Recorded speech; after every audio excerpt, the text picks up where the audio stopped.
Okay po mga dudes, ayan po, may napanood po ako sa internet o sa Facebook na lutong Ilocano. Parang masarap po, kaya gagayahin natin. Ayan po, meron po tayong ilang pirasong hiwa ng chicken. Ayan. Ginamitan po niya ng alamang.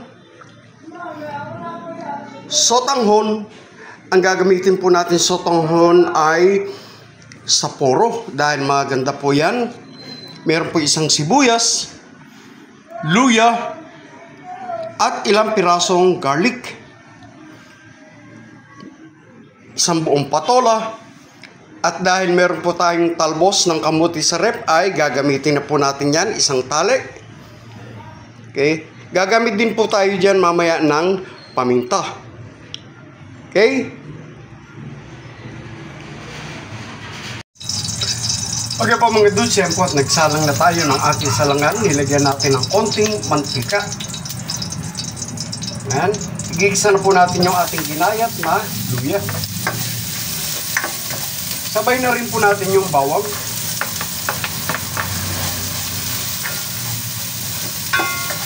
Ayan, napakabango po ng ating bawang at ang ating luya.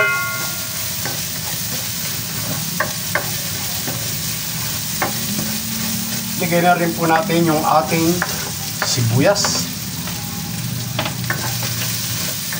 Inuulit ko na napanood ko po ito sa internet, parang masarap. Ito po daw ay isang klase ng lutong Ilocano.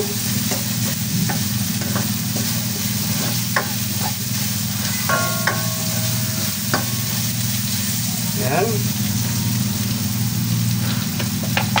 Lalagyan po natin ng kakaiba. Mga 2 kutsarang bagoong. Ayan.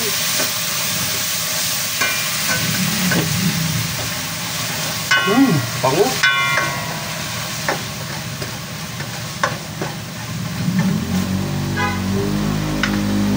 At ilalagay po natin yung ating chicken. Hintayin po natin na maluto. At lalagyan natin ng paminta.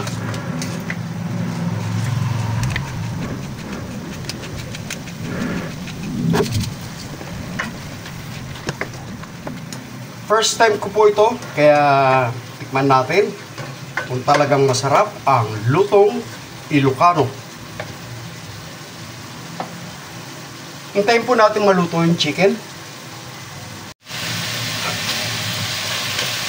Okay po mga dudes, yan po kung nakikita nyo, medyo nasangkot siya na po natin yung chicken. Lalagyan po natin ngayon siya ng sabaw. Yan, mga 3 cups po ito. Hintayin po natin siya na maluto at kumulo. Yan. First time subukan ng maibigan. Hintayin po natin na kumulo. At habang naghihintay po tayo ay ihiwain na po natin yung ating patola.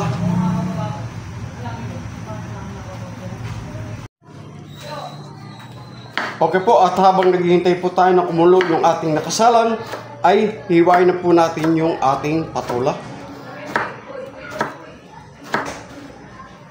At yung pong ating talbos ay nahimay na po natin. Ayan.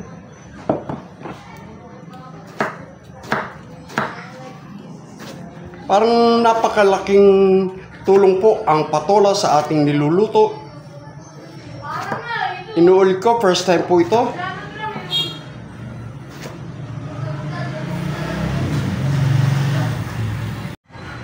Okay po, at yan po, nagayat na natin ang ating patola at nahimay na po natin yung ating talbos ng kamote.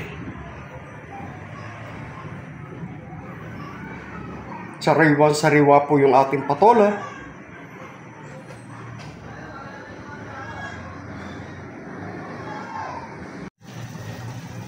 Okay po mga dudes, nagsisimula na pong kumulo. Tatanggalin po natin yung mga bula-bula.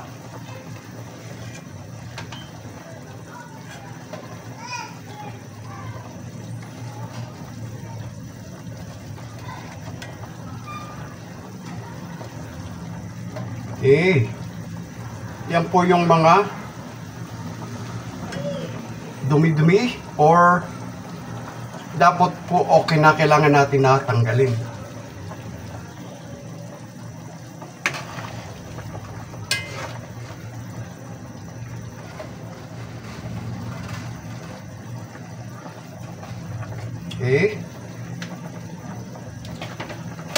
At hintayin po natin na maluto ng todo yung ating chicken.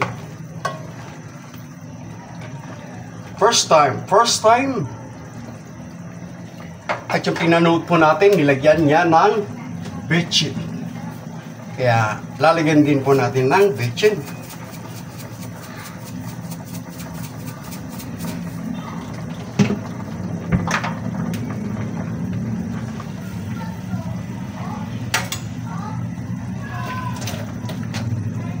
Tikman po natin yung alat.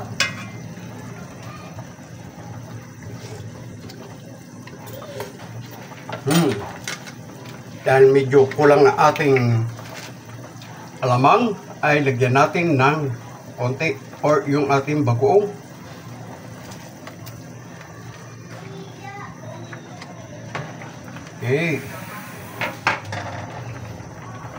Yung pong sabaw ay naaayon sa dami ng kakain.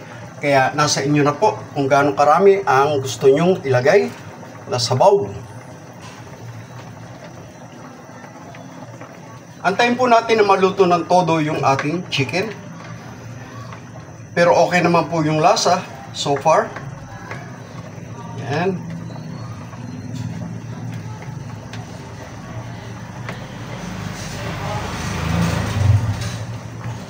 Lutong Ilocano chicken with bagoong, sotanghon at patola.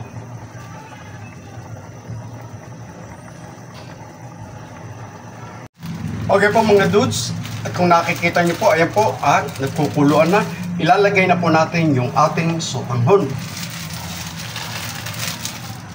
Yan po ay ayon dun sa aking napanood. At parang nasarapan po ako, kaya ginaya ko po. Yan. Salamat po dun sa video na aking napanood. Yan. Ito daw po ay lutong Ilocano.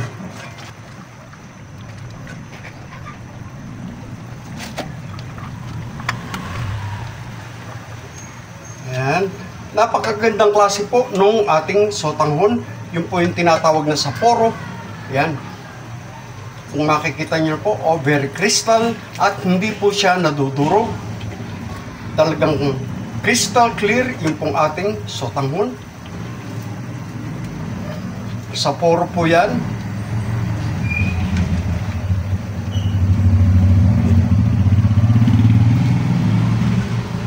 Yan. Tikman na po natin kung sakto na yung lasa bago natin kumpletuhin yung ating ingredients.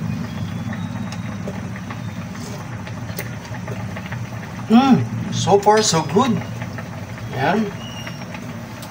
Tama-tama lamang po, swabe-swabe po yung lasa ng ating bagoong Pangasinan. Ayan.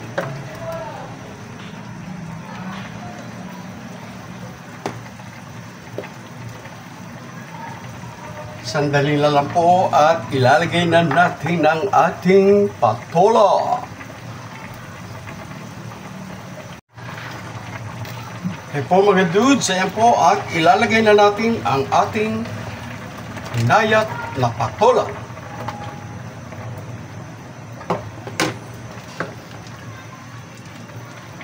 Ayan. Malapit na pong maluto. Lutong Ilocano. Doon po sa napanood ko, malunggay ang inilagay. Since wala po tayong malunggay, meron po tayong talbos, kaya talbos ng kamote ang ating ilalagay. Yan.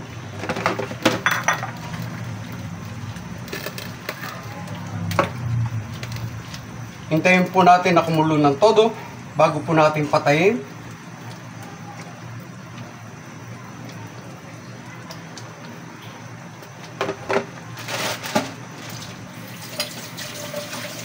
Sandali na lamang po at luto na ang aking lutong Ilocano.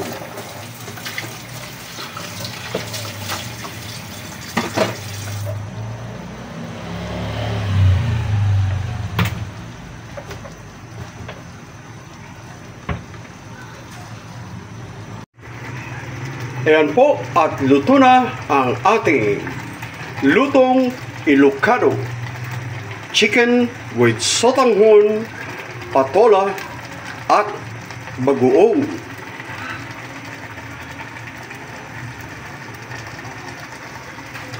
So excited to eat, mga dudes!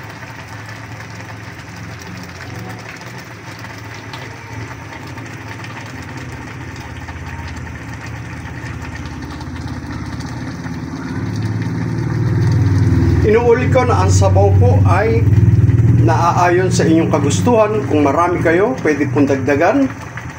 Kung konti naman ay saktong-sakto lang.